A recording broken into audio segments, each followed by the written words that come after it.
بسم اللہ الرحمن الرحیم الحمد للہ رب العالمین والصلاة والسلام علی اشرف الانبیاء وسادۃ الاتقیاء وسید المرسلین سیدنا وحبیبنا محمد وعلی آلہ وآل بیتہ وصحبہ اجمعین، اما بعد۔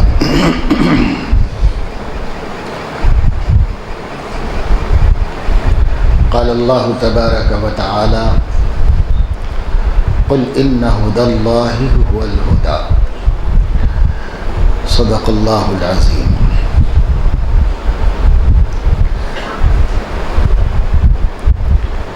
قابل قدر اور عزیز نوجوانوں، آپ لوگوں کو آپ کے بستی کے علماء کرام نے دعوت دے کر تشکیل کر کے یہاں اس مبارک اور اہم مجلس میں جمع کیا ہے، اور آپ لوگ کل سے اس سے علماء سے استفادہ کر رہے ہیں مختلف موضوعات کے اوپر، اور اس کا مقصد یہ ہے کہ اللہ تعالی نے اپنے نبیوں کے ذریعے جس ہدایت کو بھیجا ہے، اس ہدایت کے علاوہ کوئی ہدایت نہیں ہے۔ قل ان ھدی اللہ ھو الھدی، آپ کہہ دیجئے کہ ہدایت وہی ہے جو اللہ کی ہدایت ہے، جو نبی کے ذریعے سے انسانیت کو پہنچی ہے۔ لیکن اللہ تعالیٰ کی مشیت اور اللہ تعالیٰ کی تقدیر سے ہدایت کے مقابلے میں ضلالت بھی رکھی گئی ہے۔ آپ سمجھ سکتے ہیں کہ کسی بھی چیز کو جو اس کے اگینسٹ چیز ہے اس کو جانے بغیر صحیح نہیں سمجھا جا سکتا۔ جیسے میں آپ کو کہوں کہ سچ بولنا بہت اچھی بات ہے، تو آپ کو سمجھ میں آئے گا کہ سچ بولنا بہت اچھی بات ہے، لیکن اگر آپ جھوٹ بولنا نہیں جانتے تو آپ کو سچ بولنا سمجھ میں نہیں آئے گا کہ سچ کس کو بولتے۔ جھوٹ اس کے مقابلے میں ہے تو یہ جھوٹ ہے، یہ اچھا نہیں ہے، یہ اچھا ہے، تب بات اچھی طرح سمجھ میں آئے گی، وہ دل میں اترے گی۔ اگر کہا جائے کہ یہ اجالا ہے، تو اگر اندھیرا نہ ہو تو آپ اجالے کو نہیں سمجھ سکتے کہ اجالا کس کو کہتے ہیں۔ اندھیرا ہوگا تو اجالا سمجھ میں آئے گا۔ اسی طریقے سے ظلم نہیں ہوگا تو آپ انصاف کو نہیں سمجھ سکتے، رات نہیں ہوگی تو دن کو نہیں سمجھ سکتے۔ کسی بھی چیز کو اچھی طرح جاننے کے لیے اس کے خلاف کوئی چیز ہونا پڑتا ہے، اس کو سمجھنے سے یہ سمجھ میں آتا ہے۔ اسی طریقے سے حق کو سمجھنے کے لیے باطل کو بھی جاننا پڑتا ہے، اور ہدایت کی صحیح تعریف حاصل کرنے کے واسطے ضلالت کا چہرہ بھی دیکھنا پڑتا ہے۔ گمراہی کو سمجھے بغیر سیدھے راستے کو نہیں سمجھ سکتی، اس لیے یہ علماء کی مجبوری ہوتی ہے اور ان کی ضرورت ہوتی ہے کہ وہ غلط لوگ کون ہیں وہ بھی بتائیں، تاکہ صحیح لوگ آپ کو سمجھ میں آئیں۔ کیونکہ ہم کو اس دنیا میں ہدایت کو پکڑنا ہے، اور ہدایت کو پکڑے رہنا ہے آخری سانس تک۔ اگر ایک آدمی مرنے سے چند منٹ پہلے بھی ہدایت کو چھوڑ دے تو پھر وہ سیدھے جہنم میں جائے گا، چاہے زندگی اور ہدایت پر رہا ہو۔ تو ہدایت ہماری ضرورت ہے، ایسی ضرورت ہے جیسے جینے کے واسطے آکسیجن کی ضرورت ہے۔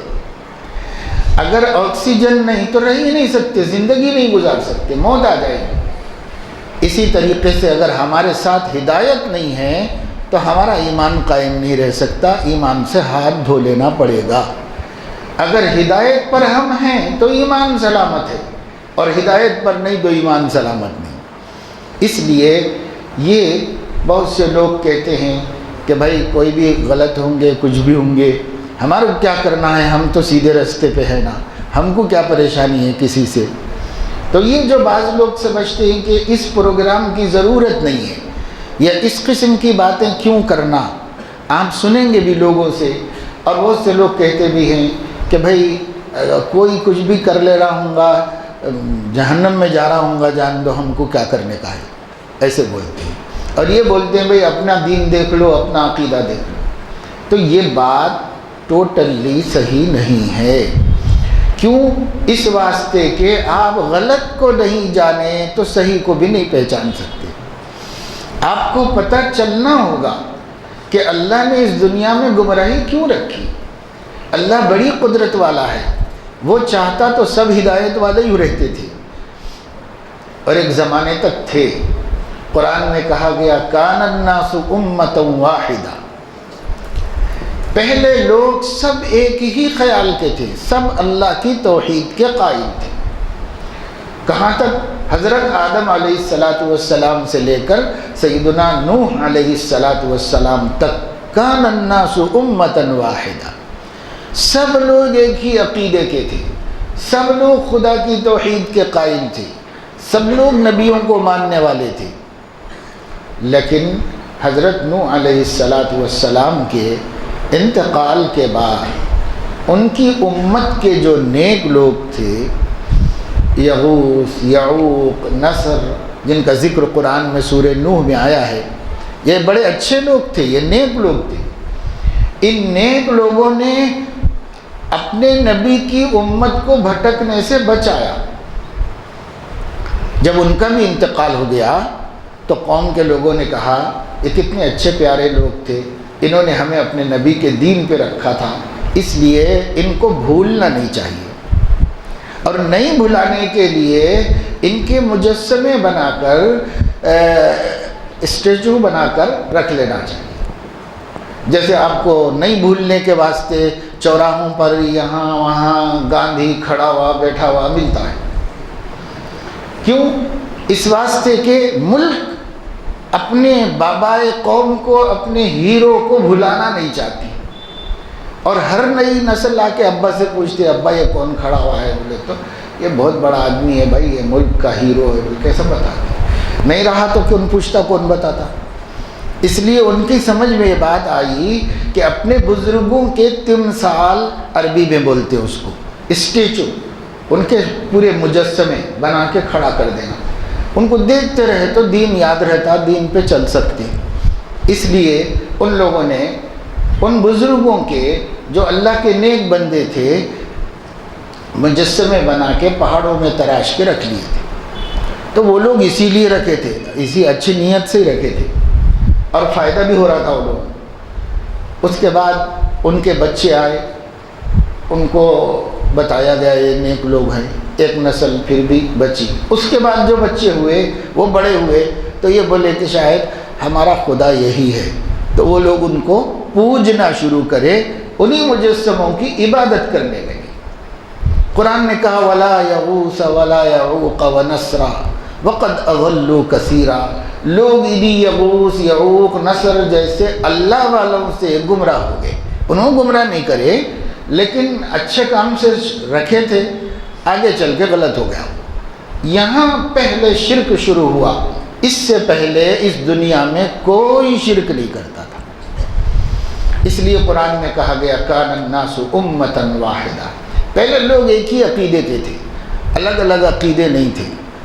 بعد میں یہ گڑبڑ ہو گئی، اب یہاں سے شروع ہوئے عقیدے خراب ہوتے چلے گئے، اچھے بھی غلط بھی، موحد بھی مشرک بھی، یعنی اللہ کو ایک ماننے والے بھی، اللہ کے ساتھ شریک کرنے والے بھی، اللہ کے وجود کو یعنی اللہ ہے اس کو ماننے والے بھی، اور کون اللہ کہاں ہے کدھر ہے ایسا بولنے والے بھی۔ اب سب پیدا ہو گئے، ہر قسم کے لوگ۔ تو جب اس کے بعد انبیاء آئے تو انبیاء علیہ السلام حق بھی بولتے تھے اور باطل بھی بولتے تھے۔ اس سے پہلے کے نبیوں کو خالی حق کی دعوت دینا کافی تھا، ان کو غلط تھا ہی نہیں تو بتاتے کہاں سے، غلط تھا ہی نہیں دنیا میں۔ لیکن حضرت نوح علیہ السلام کے بعد سے جتنے انبیاء آئے ان کو حق بھی بتانا پڑا، باطل بھی بتانا پڑا۔ سب سے آخر میں ہمارے آقا سیدنا و حبیبنا حضرت محمد صلی اللہ علیہ وسلم تشریف لائے۔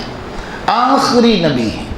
آپ نے اس عنوان پہ بات سنی ہوگی، سنیں گے. یہ بلایا ہی گیا ہے مجلس تحفظ ختم نبوت کے تحت.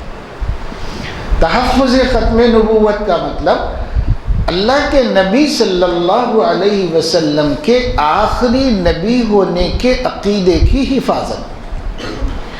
کیونکہ دنیا میں ایسے لوگ بھی پیدا ہو گئے اسی امت کے اندر جو آپ کو آخری نبی ماننے کے لیے تیار نہیں ہے.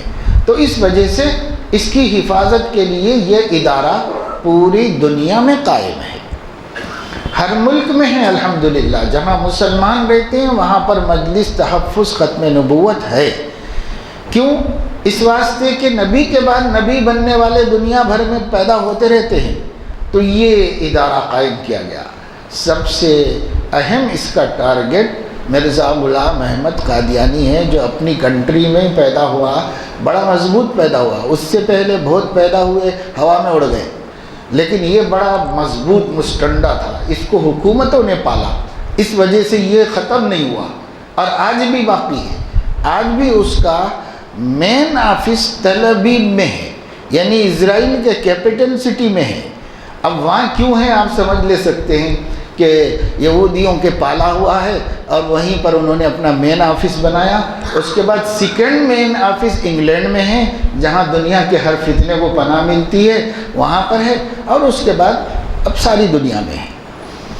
تو حیدرآباد میں بھی یہ پورے اسٹیٹ کے واسطے مجلس تحفظ ختم نبوت تلنگانہ و آندھرا پردیش کے نام سے قائم کیا گیا تھا. قائم ہے، کام کر رہا ہے.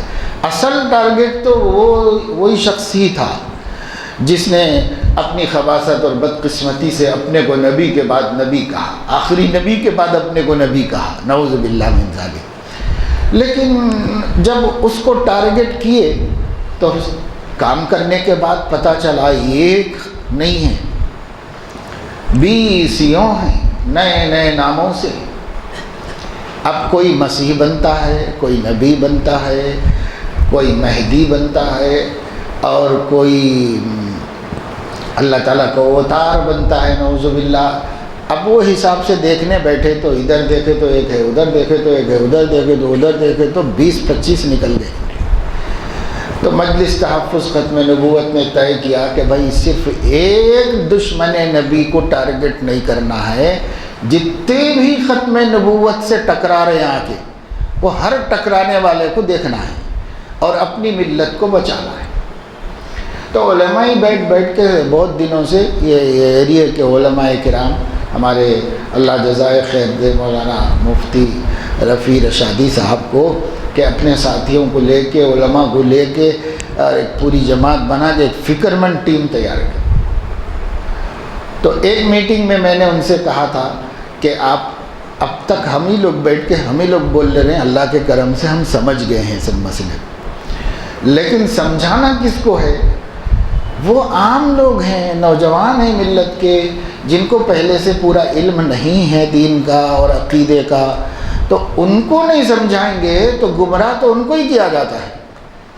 کوئی بھی گوہر شاہی آ کے، فیاضی آ کے، شکیلی آ کے، قادیانی آ کے، دیندار انجمن کا آ کے پیش امام صاحب سے تھوڑی ملتا. پیش امام صاحب سے تو چھپ کے رہتا، نہیں ملتا. موزن صاحب سے بھی نہیں ملتا. کیا ہے کہ انہوں بھی عالم ہے کہ کیا ہے کہ بلکہ ان سے بھی نہیں ملتا.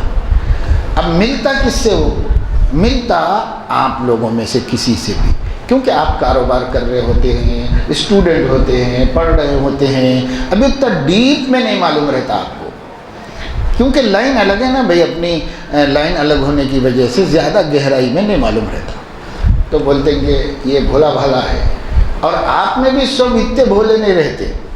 اس واسطے انہیں پہلے تھوڑا کیچوا ڈال کے دیکھتا، خالی مچھلی آتی کیا بول کے دیکھ لیتا.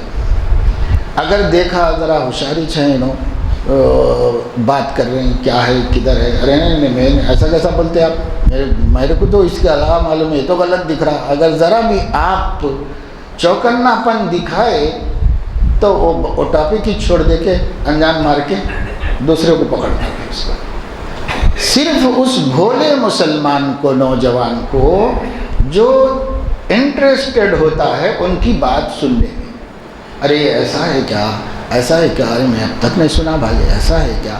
اب جو ایسا طریقے سے سنی گا نا، اس کو حل دوستی کر کے ہوٹل کو لے جا کے چائے وائے پلا کے اور پلے گراؤنڈ میں کرکٹ میں شریک ہو کے، واکنگ میں شریک ہو کے، جہاں گھٹ سکتا انہیں وہاں جا کے اس کو گھاٹ کے ایک دن خود تو بھٹکا ہوا ہے ہی، اس اللہ کے نبی کے محبوب امتی کو بھی بھٹکا کے مبغوض بنا دیتا ہے، اللہ رسول کی نظر سے گرا دیتا ہے اس کو۔ یعنی تو ایسا کام ہو رہا اور فیلڈ ورک ہو رہا، مسجد میں نہیں ہو رہا وہ کام۔ مسجد میں مول صاحب تو سیدھی بات بول رہے ہیں، ہدایت کی بات بول رہے ہیں، قرآن کی بول رہے ہیں، رسول کی بول رہے ہیں۔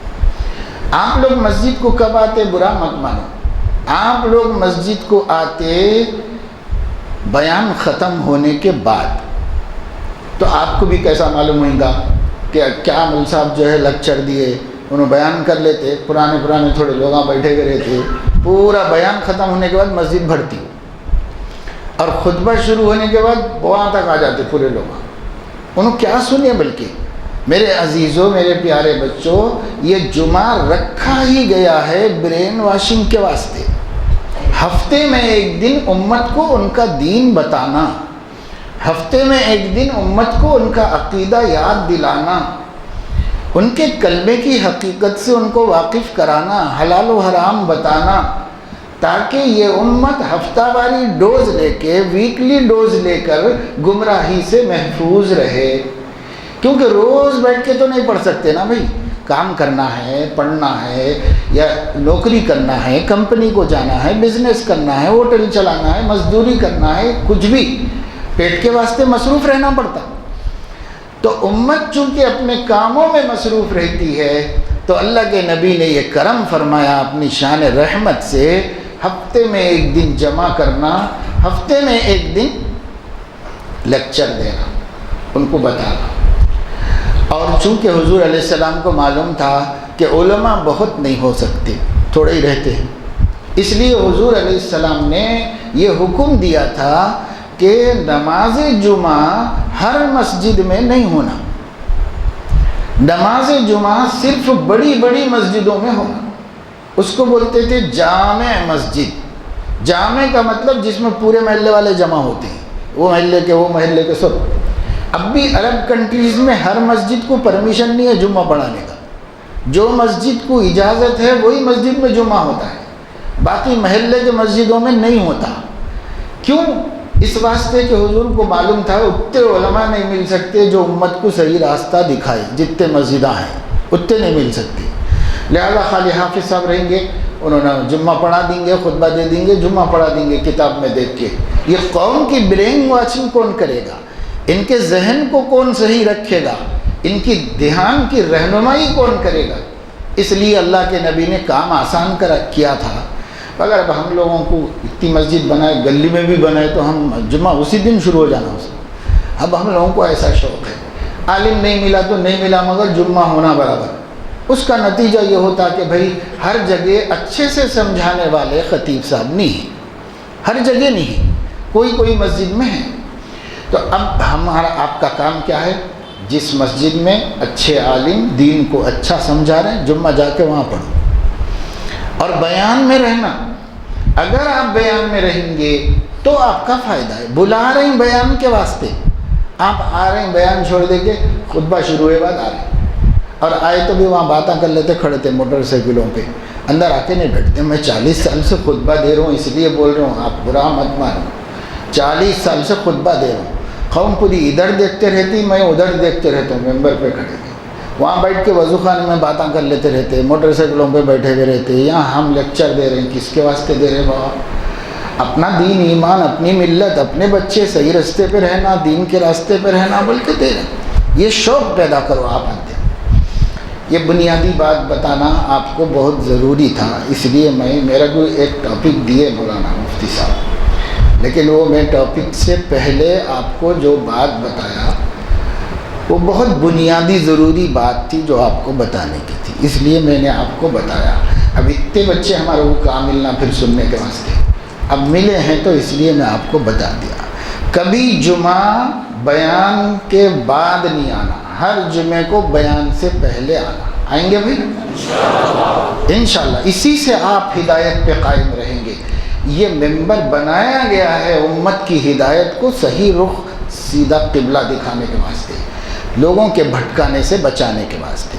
اس لیے اگر آپ یہ نور نہیں لیں گے جو نبی کی جگہ ہے، یہ اصل نبی کی جگہ ہے ممبر، مگر نبی اپنے بعد اپنے عالموں کو، اپنی امت کو دے کے گئے ہیں یہاں کھڑے کے میری جگہ میری قوم کو باقی رکھنا ہدایت پہ، یہ ذمہ داری دے کے گئے ہیں۔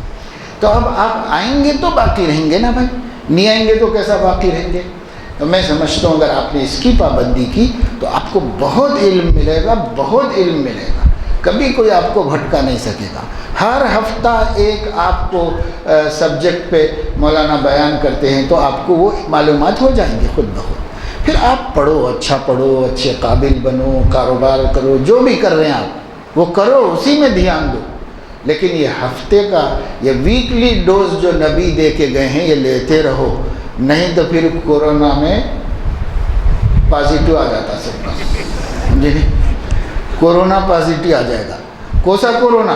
یہ کورونا آیا تو کوئی بات نہیں، بہت سے بہت مریں گے اتج، لیکن ایمان کو کورونا لگ جائیں گا، وہ پازیٹیو آ جائیں گا، بس نہ دین کے رہے نہ دنیا کے، نہ دنیا کے نہ آخرت کے، برباد ہو جائیں گے۔ تو اس واسطے آپ یہ دو کام کرنا، ایک کام یہ کہ یہ ڈوز پابندی سے لینا، ویکسین جو جمعے کو امام صاحب دیتے ہیں، خطیب صاحب، یہ ڈوز پابندی سے لینا۔ دوسرے ماسک بھی لگا لے کے رہنا، نہیں وہ یہ کپڑے کا ماسک نہیں، کانوں کو لگانا پڑتا، ناک کو لگانے کی ضرورت نہیں۔ وہی یہ کہ دین کی بات عالموں سے سمجھو، کوئی بھی پکڑ کے آپ کو معلوم کیا مہدی علیہ السلام آئے گا، آپ کو معلوم کیا وہ کیا ہے، یہ معلوم کیا بولے تو آپ کون؟ آپ اتنے کچھ ہے، میں اتنے کچھ ہوں، سیکھنا ہے تو مل صاحب کے پاس جا کے سیکھیں گے بولے۔ تو یہ کانوں کو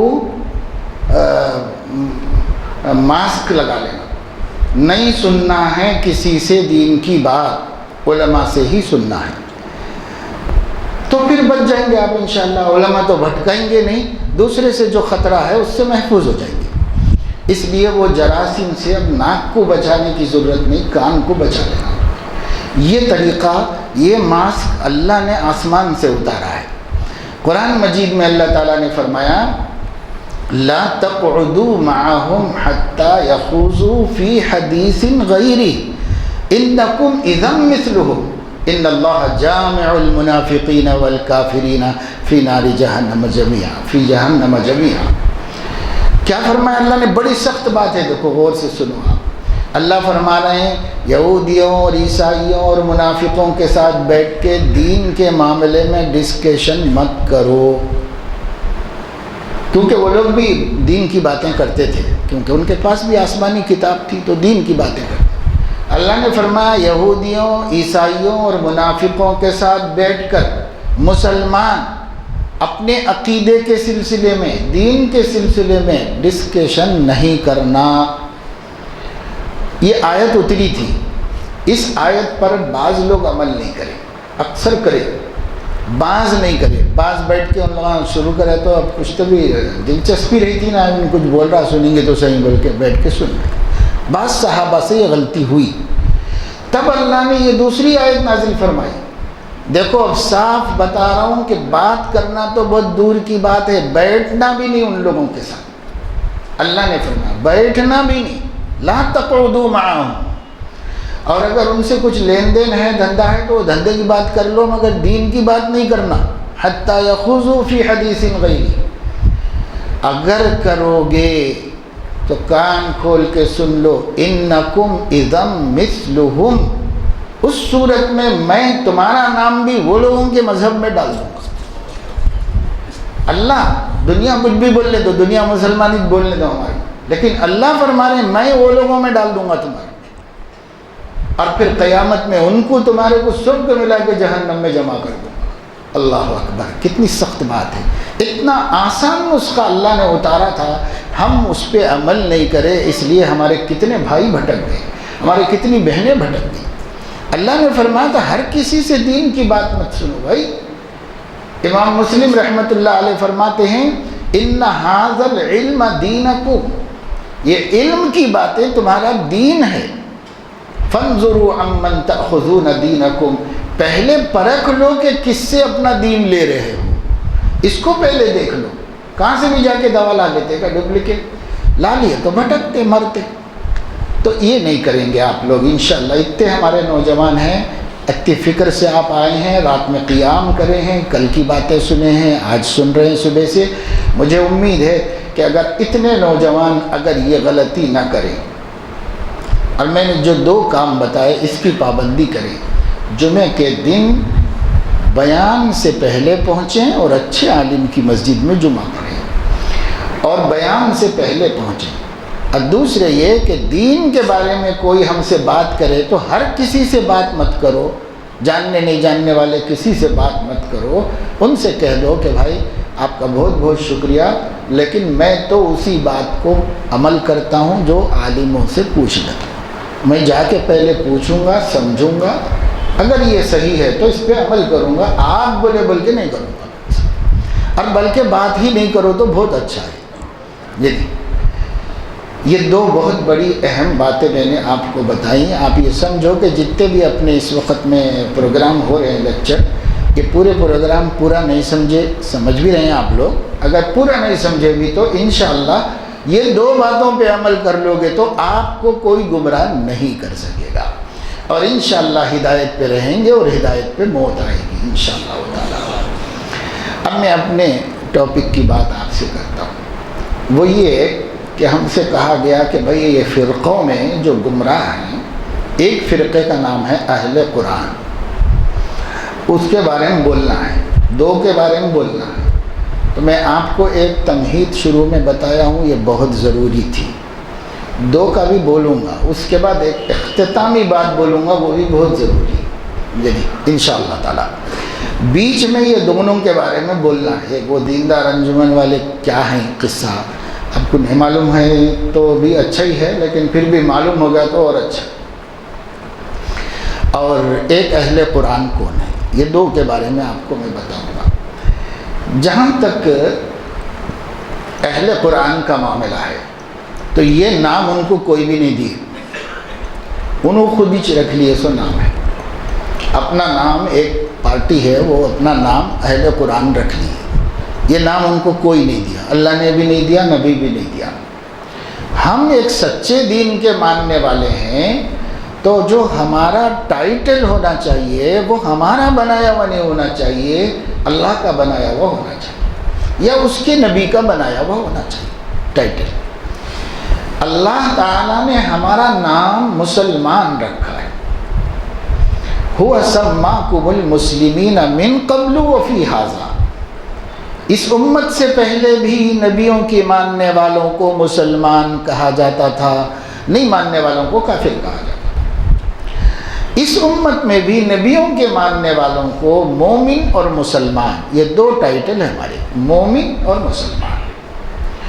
اور مومن کے بھی وہی معنی ہے، مسلمان بھی وہی معنی ہے، تھوڑا فرق رہتا وہ گرامر کے اعتبار سے اور مفہوم کے اعتبار سے، لیکن نام کے اعتبار سے مومن کو مسلم بولتے، مسلم کو مومن بولتے۔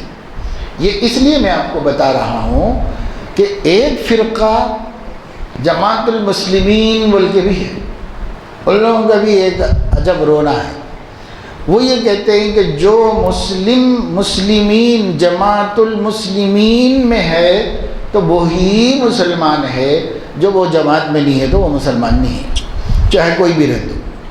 وہ بھی ہے حیدرآباد میں، نہیں بلکہ بھی ہیں ٹولی چوکی وغیرہ، ٹولی چوکی میں مین برانچ کام کرتے رہتے ہیں، اندر کر لیتے رہتے ہیں، سمجھ بھی نہیں آتا، لوگ بھٹکتے رہتے ہیں اور گمراہ ہوتے رہتے ہیں۔ وہ بھی ایک گمراہ فرقہ ہے، لیکن وہ ہمارا عنوان نہیں ہے۔ میں صرف یہ بتا رہا ہوں کہ ہمارا ٹائٹل ہے مومن یا مسلم، مسلمان بولے تو وہی بات اور مومن بولے تو وہی بات، مومنین اور مسلمین، یہ اللہ پر ایمان لانے والے سچے گروہ کا نام ہے۔ اور اس کا ایک اور ٹائٹل ہے، مسلمانوں کے اندر بہت سی جماعتیں، فرقے گمراہ ہوتے رہتے ہیں، اس لیے حضور علیہ السلام نے اس کی خبر دی، ہر چیز جو اس دنیا میں ہونے والی ہے نا اس کی خبر دی۔ کل میں حدیث پڑھا رہا تھا مشکات شریف، تو ایک حدیث گزری جس میں حضور علیہ السلام نے ایک زمانے میں ایک فتنہ پیش آنے والا ہے قیامت کے قریب، تو اس میں جا کر کے حصہ لے کر شہید ہونے والوں کے بارے میں فرمایا میں ان کا نام، ان کے ابا کا نام، ان کا رنگ روغن کیسا ہے، شکل و شباہت، ہر چیز جانتا ہوں، کب کی آئندہ قیامت میں ہونے والی بات۔ تو اللہ کے نبی نے ہر چیز بتائی، یہ جتنے فرقے ہیں ان کے بارے میں پہلے بتا دیا ہے، اہل قرآن کے بارے میں بھی پہلے فرما دیا ہے، لیکن پہلے یہ سمجھو کہ مومن مسلم اللہ کے فرما بردار اور کلمے کی گواہی دینے والوں کا آسمانی نام ہے، قرآنی نام ہے۔ لیکن جب حضور علیہ السلام نے یہ خبر دی کہ یہودیوں میں 73 فرقے بن گئے تھے اور عیسائیوں میں 72 فرقے بن گئے تھے، یعنی یہودیوں میں 71 بن گئے تھے، عیسائیوں میں 72 بن گئے تھے، اور میری امت میں 73 فرقے بن جائیں،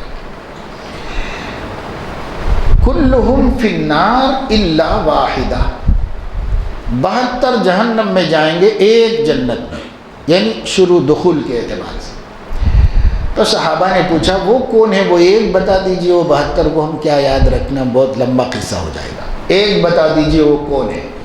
تو آپ نے فرمایا ما انا علیہ و اصحابی، جس پر میں اور میرے صحابہ ہیں، جس پر میں اور میرے صحابہ ہیں۔ تو صحابہ کرام اور اس کے بعد محدثین و فقہا سب نے مل کر ایک نام اس سے نکالا، وہ ہے اہل السنت والجماعت۔ اہل السنت والجماعت یہ ہمارا عنوان ہے، جو مسلمانوں کا سب سے بڑا اور سب سے مضبوط اور سب سے صحیح طبقہ ہے، اس کو کہتے ہیں اہل السنت والجماعت۔ سنت سے مراد قرآن اور حدیث ہے، اور جماعت سے مراد صحابہ کرام اور علماء کا اجماع ہے، سب لوگ ایک ہو جانا، سب مل کے وہی بولنا، تو اس کو اجماع بولتے ہیں، اس کو جماعت کہتے ہیں۔ تو ہم وہ مسلمان ہیں جن کے عقائد قرآن اور سنت سے ثابت ہیں، نہ صرف قرآن سنت سے ثابت ہیں بلکہ تمام صحابہ، تابعین، تبع تابعین، محدثین و فقہا کا اس پر اجماع ہے، سب مل کے یہی کہتے ہیں۔ اور جو اس سے اختلاف کرنے والے بہت ہو گئے ہیں، وہ 72 ہی نہیں، 72 تو حضور صلی اللہ علیہ وسلم کثرت کے لیے بولے ہیں، اب سینکڑوں فرقے ہو گئے ہیں اسلام میں، 72 نہیں، سینکڑوں فرقے اسلام میں ہیں۔ وہ اگر اس سے ہٹ گئے تو گمراہ ہے، کسی کی گمراہی تھوڑی ہوتی ہے، کسی کی گمراہی زیادہ ہوتی ہے۔ تھوڑی کا مطلب اتنی گمراہ کہ اسلام کے باہر نہیں ہوتے، ان کو کافر تو نہیں بول سکتے، اور زیادہ کا مطلب اتنے گمراہ کہ اب وہ مسلمان باقی نہیں ہیں، اسلام کے باہر ہو گئے۔ اب 2 سرکل ڈالو بورڈ کے اوپر، جی نہیں، ایک سرکل ڈالو اور اس کے اوپر سے ایک بڑا سرکل ڈالو، اور یہ بیچ کے سرکل میں لکھو اہل السنت والجماعت۔ جو لوگ قرآن اور حدیث کے مطابق عقیدہ رکھتے ہیں، اور ایسا عقیدہ جس پر صحابہ، تابعین، تبع تابعین، محدثین، فقہا سب کا اتفاق ہے، یہ سب سے ٹھیک ٹھیک صحیح رستے پر جمی ہوئی جماعت ہے مسلمانوں کی۔ اب ان کے عقیدوں سے تھوڑا ادھر ادھر ادھر ادھر کچھ لوگ ہوتے ہیں، تھوڑا تھوڑا ہٹتے ہیں، تھوڑا تھوڑا ہٹتے ہیں، مگر وہ سرکل میں ہی رہتے ہیں، تو ان کو کہا جاتا ہے گمراہ، لیکن پھر بھی مسلمان، ان کو مسلمان مانا جاتا ہے۔ اور کچھ لوگ جو ہیں وہ ہٹتے ہٹتے ہٹتے یہ والے سرکل کے بعد ہیں، تو اہل السنت والجماعت کے سرکل سے جو نکل گئے وہ ایمان کے سرکل کے اندر ہے، اور جو ایمان کے سرکل سے بھی نکل گئے تو وہ کفر کی سرحد میں چلے گئے، اب وہ پکے کافر ہیں، اسلام سے، مسلمانوں سے ان کا کوئی تعلق نہیں، جیسے قادیانی، دیندار انجمن والے، شکیلی اور جماعت المسلمین، یہ سب باہر نکل گئے، دوسرے سرکل سے بھی نکل گئے لوگ۔ اب کچھ ہیں سرکل کے اندر ہی رہتے ہیں، تھوڑا بہت ذرا بہت چھوٹے چھوٹے مسئلوں میں، چھوٹی چھوٹی باتوں میں ادھر ادھر ذرا ہٹتے ہیں، ذرا ہٹنے سے وہ کافر نہیں ہو جاتے، تو وہ الگ جماعتیں، جس کو ہم لوگ بولتے ہیں جماعتیں، مسلمانوں کی جماعتیں، تھوڑا بہت ادھر ادھر ہیں، لیکن ایمان کے سرکل میں ہیں، ایمان کے سرکل سے باہر نہیں گئے بولے۔ تو یہ دو قسم کے فرقے ہوتے ہیں، بعض فرقے وہ ہیں جو داخل اسلام ہیں، بعض فرقے وہ ہیں جو خارج اسلام ہیں، اسلام کے باہر چلے گئے، ملت سے ان کا کوئی تعلق نہیں۔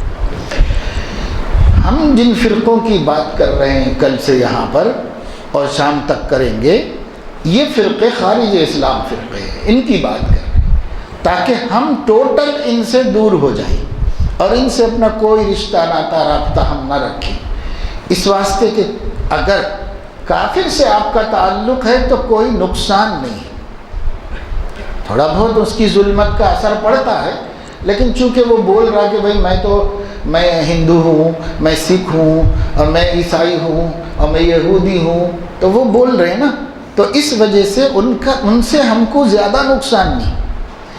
جو لوگ اپنے کو مسلمان کہتے ہیں اور ہم ہی صحیح مسلمان ہیں کہتے ہیں، اور پھر وہ اسلام سے نکلے ہوئے ہیں، تو ان سے ہے ہم کو نقصان، اس لیے ان سے زیادہ دور رہنا ضروری ہے۔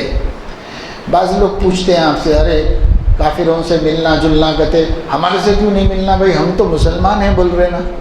تو ان کو یہ جواب دینا چاہیے کہ آپ مسلمان نہ ہو کر دھوکہ دے رہے ہیں کہ ہم مسلمان ہیں، وہ لوگ دھوکہ نہیں دے رہے ہیں، تو ان سے خطرہ نہیں ہے، آپ سے خطرہ ہے ملت کو، اس لیے ان سے ڈرا رہے ہیں ہم آپ کو۔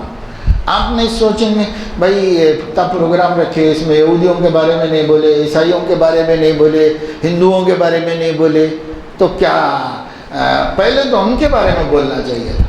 ایسا آپ کو کوئی ورقہ لائے گا، آپ اس کو بولو، ان سے ہمیں کوئی ڈر نہیں، وہ خود اپنے کو مسلمان نہیں کہتے، اس لیے ان سے ہمارے ایمان کو خطرہ نہیں۔ جو اپنے کو جھوٹ موٹ مسلمان کہہ کر ہمیں اسلام سے ہٹا رہا ہے، وہ ہمارے لیے خطرہ ہے۔ تو ہم دغا بازوں سے ہوشیار رہنے کی کوشش کر رہے ہیں، جو صاف صاف بولتے ہیں ان سے ہم کو کوئی زیادہ خطرہ نہیں۔ تو جب حضور علیہ السلام نے فرمایا کہ ما انا علیہ و اصحابی، اس سے ہمارا نام بنا اہل السنت والجماعت۔ یہ تو ہوئی بنیادی بات حق مذہب والوں کی، صحیح مذہب والوں کی۔ حضور علیہ السلام کے اس دنیا سے تشریف لے جانے کے فوراً بعد فتنے فرقے شروع ہو گئے۔ آپ کی زندگی میں جبکہ آپ بیمار تھے، آخری 14 دن بیمار رہے حضور علیہ السلام، طبیعت صحیح نہیں تھی، بخار رہتا تھا، سر میں درد رہتا تھا، تو اس زمانے میں 2 آدمیوں نے نبوت کا دعویٰ کیا تھا۔ آپ نے اس کے مقابلے کے لیے ایک تو کر کے پھر بدل بھی گئے تھے، نہیں پھر سے اسلام میں آ گئی، وہ عورت تھی، عورت پھر بھی وہ مرد سے ٹھیک نکلی، پہلے بولی کہ میں نبی ہوں، لیکن بعد میں عقل ٹھکانے آ گئی تو توبہ کر لی اور پھر سے اسلام میں چلی گئی۔ لیکن جو مسلمہ تھا وہ ضد پہ اڑا رہا۔ حضور نے ایک قافلہ اس کے مقابلے پہ روانہ کیا، پھر آپ بیمار ہو گئے تو وہ قافلہ رک گیا، پھر جب آپ کا انتقال ہو گیا، تجہیز تکفین سب ہو گئی، تو پھر وہ قافلہ چلے گیا یمامہ جا کر کے، جو ریاض سے کچھ آگے ہے، مدینے سے نکل کے یمامہ پہنچے، وہاں جا کے اس سے مقابلہ کر کے اس کو جہنم رسید کر کے اس کے فتنے سے امت کو بچا لیا۔ یہ زندگی میں ہوا حضور علیہ السلام کی، اور آپ کے بعد پھر تو فتنوں کی کوئی کمی ہی نہیں رہی، جدھر دیکھو جس کو جو سمجھ میں آئی۔ پہلی چیز جو سامنے آئی وہ 2 فرقے ہیں، اور یہ خلفائے راشدین کے دور میں سامنے آئے، سیدنا علی کرم اللہ وجہہ کی خلافت کے زمانے میں سامنے آئے ہیں۔ ایک وہ ہے جس کا تعارف ابھی مولانا انصار اللہ صاحب آپ کو کرا رہے تھے، کچھ اس کے بارے میں ذکر کر رہے تھے۔ دوسرا خوارج کہلاتے ہیں، خوارج اور روافض 2 فرقے حضرت علی کے حوالے سے حضرت علی کی حیات میں وجود میں آئے، چوتھے خلیفہ راشد ہیں اور ہماری آنکھوں کی ٹھنڈک ہیں، ہمارے نبی کے چہیتے بھائی اور داماد ہیں۔ سیدنا علی رضی اللہ تعالی عنہ، سیدنا علی کی خلافت کے زمانے میں ایک مسئلے کو لے کر اختلافات پیدا ہوئے، تو ان اختلافات میں یہ دو گروہ وجود میں آئے۔ ایک کو کہتے ہیں خوارج، جو خارج کی جمع ہے، اور ایک کو کہتے ہیں روافض، جو رافض کی جمع ہے۔ خوارج کا مطلب نکل جانے والے، یہ نکل گئے تھے حضرت علی کے گروپ سے، اور یہ روافض ہیں، ان کا مطلب بھی علیحدہ ہونے والے ہیں۔ یہ حضرت علی کے عقیدوں سے علیحدہ ہو گئے تھے، ساتھ میں ان کے ہی محبان علی کے نام سے ان کے ساتھ ہی تھے، لیکن حضرت علی والے عقیدوں سے اپنے کو الگ کر کے گڑ کے ولو کیا۔ جو لوگ خارجی کہلائے انہوں نے یہ عقیدہ بنایا کہ حضرت علی نعوذ باللہ کافر ہیں، اور جو لوگ رافضی کہلائے انہوں نے یہ عقیدہ بنایا کہ حضرت علی نعوذ باللہ خدا ہیں۔ تو ایک نے حضرت علی کی محبت میں غلو کر کے خدا تک پہنچا کر اپنے کو اسلام سے نکال دیا، اور ایک نے حضرت علی کی دشمنی میں غلو کر کے انہیں کافر قرار دے کر اپنے کو اسلام سے نکال دیا۔ یہ دو فرقے اس زمانے میں وجود میں آئے۔ یہ جو اس میں سے خارجی فرقہ ہے، یہی وہ فرقہ ہے جس کو اب اہل قرآن کہتے ہیں۔ اس کی جڑیں وہاں سے ہیں، حضرت علی کے زمانے سے۔ یہ لوگ ایک مسئلے میں حضرت علی سے لڑ کے الگ ہو گئے، دور جا کے کہیں بیٹھ گئے تھے۔ حضرت علی نے حضرت عبداللہ ابن عباس رضی اللہ عنہ کو بھیجا، جا کے بات کرو ان سے، ان کو سمجھاؤ اور ان سے بات کرو۔ حضرت عبداللہ ابن عباس رضی اللہ عنہما قرآن کے ماہر تھے اور قرآن کے عالم اور مفسر تھے۔ نبی کی دعا سے ان کو قرآن کھل گیا تھا ان کے سینے میں۔ وہ گئے تو وہ لوگ ہر بات قرآن سے پیش کرتے تھے، ہر بات قرآن سے پیش کرتے تھے۔ حضرت ابن عباس نے ان کو بہت اچھا سمجھایا، قائل کرایا، پھر بھی وہ ضد پہ قائم رہ کر نہیں واپس اسلام میں آئے، تھوڑے نہیں آئے، ضد پہ قائم رہے۔ یہ لوگ ہمیشہ قرآن، بات کرو تو قرآن قرآن قرآن کہتے ہیں، اور قرآن کے علاوہ کیا ہے؟ احادیث ہیں، اس کو حجت نہیں مانتے۔ آپ یہ بات ذہن میں رکھیں، اللہ نے آسمان سے صرف قرآن نہیں اتارا، یہ ہمارا عقیدہ ہے اہل السنت والجماعت کا۔ ارشاد فرمایا رسول اللہ صلی اللہ علیہ وسلم نے کہ اوتیت القرآن ومثلہ معہ، مجھے قرآن دیا گیا اور قرآن کے اتنا علم اور الگ سے دیا گیا۔ صرف قرآن نہیں نازل ہوا اور الگ سے دیا گیا، اس لیے ایمان لانے کے لیے کہا گیا وما انزل الیہم من ربہم، اللہ نے جو کچھ نازل کیا اس پہ ایمان لانا ہے۔ سورہ بقرہ کے شروع میں اللہ تعالیٰ نے فرمایا مومن کس کو کہتے ہیں؟ الذین یؤمنون بالغیب ویقیمون الصلاة ومما رزقناہم ینفقون والذین یؤمنون بما انزل الیک، جو آپ پر نازل کیا گیا۔ یہ نہیں کہا کہ والذین یؤمنون بالقرآن، قرآن پر ایمان لاتے ہیں، یہ نہیں کہا، یہ کہا والذین یؤمنون بما انزل الیک، جو کچھ آپ پر نازل ہوا اس پر ایمان لاتے ہیں۔ تو آپ پر قرآن بھی نازل ہوا اور آپ پر قرآن کے علاوہ علوم بھی نازل ہوئے، دو چیزیں جس کو اب ہم سنت کہتے ہیں۔ یہ بھی اللہ ہی کا نازل کیا ہوا علم ہے جو حضور علیہ السلام، کیوں؟ اس لیے کہ قرآن میں فرمایا گیا وَمَا يَنطِقُ عَنِ الْهَوَىٰ إِنْ هُوَ إِلَّا وَحْيٌ يُوحَىٰ، نبی اپنی طرف سے ایک بات بھی نہیں کہتے، جو کچھ ان کی زبان سے نکلا ہے وہ وحی ہے جو اللہ نے اتاری ہے۔ اس لیے آپ کی زبان مبارک سے جو باتیں آئیں وہ بھی وحی ہے، وہ بھی اللہ کی اتاری ہوئی ہے، وہ صرف قرآن اللہ نے نہیں اتارا ہے۔ یہ ہمارا عقیدہ، یہ قرآن کی وضاحت۔ اللہ تعالیٰ نے قرآن مجید میں ارشاد فرمایا ہے ما کان لبشر ان یکلمہ اللہ الا وحیا او من وراء حجاب او یرسل رسولا فیوحی بإذنہ ما یشاء۔ ہر آدمی اللہ سے بات نہیں کر سکتا سوائے اس کے جس کو اللہ نے منتخب کیا بات کرنے کے واسطے، اور وہ رسول ہے، نبی ہے۔ اس سے بات کیسے ہوتی ہے؟ تو اللہ تعالیٰ نے فرمایا وحی کے ذریعے سے ہوتی ہے۔ وحی ایک مطلب ہوتا ہے کہ خفیہ پیغام، جیسے میسیج ہوتا ہے خاموش آ جاتا ہے، کسی کو پتہ نہیں چلتا، ایسے خفیہ پیغام، اس کو وحی کہتے ہیں۔ اور دوسرے، اللہ تعالیٰ پردے کے پیچھے سے بات کر لے، آواز سنائی دے، اللہ نہیں دکھائی دیں گے مگر آواز سنائی دیں گی، اس طرح بھی اللہ نبی سے بات کرتا ہے۔ اور تیسرے، فرشتے کو بھیج کر احکام پہنچاتا ہے۔ یہ تین طریقے قرآن میں اللہ نے وحی کے بتائے۔ تو یہ تین طریقوں میں سے ایک طریقے سے قرآن پورا آیا ہے، یعنی فرشتہ لے کر آیا ہے، اور دو طریقوں سے نبی کے پاس جو علم آیا وہ کہاں ہے؟ تو وہ علم وہی ہے جس کو ہم حدیث اور سنت کہتے ہیں، یہ وہ علم ہے۔ لیکن یہ جو طبقہ ہے جو اس زمانے میں پیدا ہوا، تب سے اب تک مختلف ناموں سے بدلتے بدلتے بدلتے اب اہل قرآن کہلایا جاتا ہے۔ اور یہ طبقے کا یہی ماننا ہے کہ صرف قرآن اترا ہے اور صرف قرآن پر ہی عمل کرنا ہے، اور جو علم قرآن کے علاوہ نبی کو دیا گیا ان کو تسلیم نہیں ہے۔ اور وہ کہتے ہیں وہ نہیں مانتے، آپ بخاری کی لاؤ، مسلم کی لاؤ، کہیں کی بھی لاؤ، ہم کو حدیث سے کوئی لینا دینا نہیں، ہم صرف قرآن مانتے ہیں۔